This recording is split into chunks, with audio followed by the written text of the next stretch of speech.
Hey everyone, it's Justine, and today I'm bringing you a card tutorial featuring Suzy stamps, Bee Girl stamp, and Honey Hug stamp set.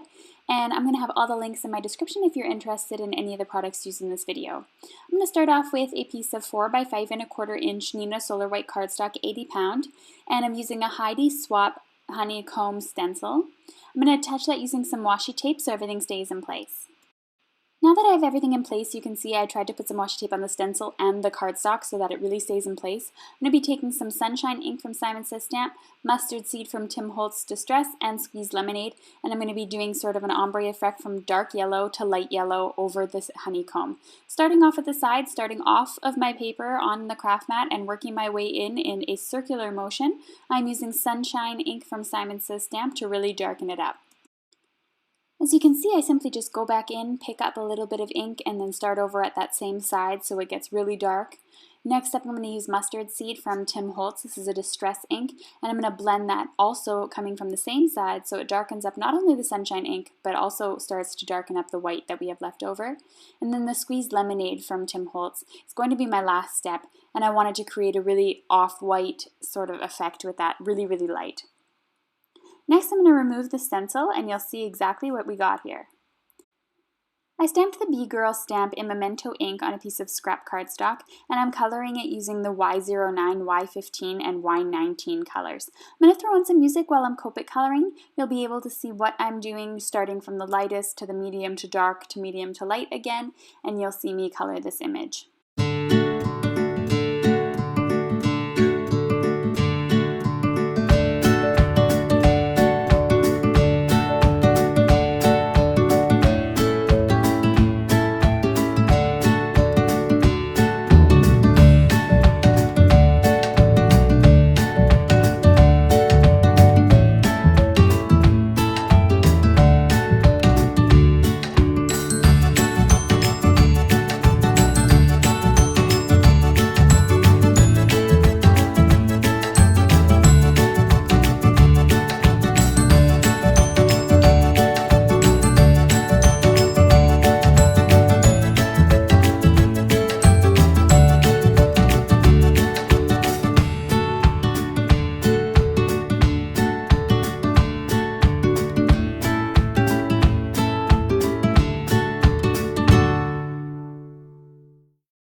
My Copic coloring is all finished. I cut this little girl out here and attached her using some 3D foam tape onto my panel.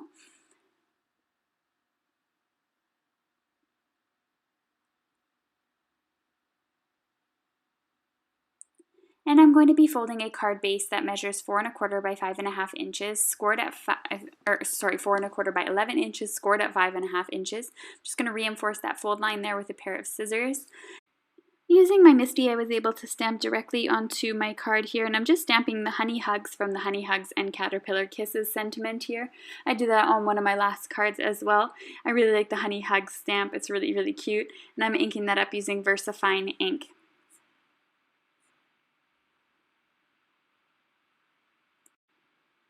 After I was finished inking up just that part of the sentiment, you can also use masking paper to help with stamping that correctly. I stamped the Honey Hugs onto the card base, and then I wanted to attach the card front, which I actually ended up cutting down. So this ended up being a roughly 3.5 by 5 or 4.75 or so inches, just because the bee girl was so small. I needed to cut down that front panel for it to really work with the card. That's the end of my tutorial today. Feel free to go ahead and check out my blog. Please leave a comment and subscribe to my videos. And here I have 2 links to 2 other videos that may interest you featuring Sew Suzy stamps. Thanks for watching.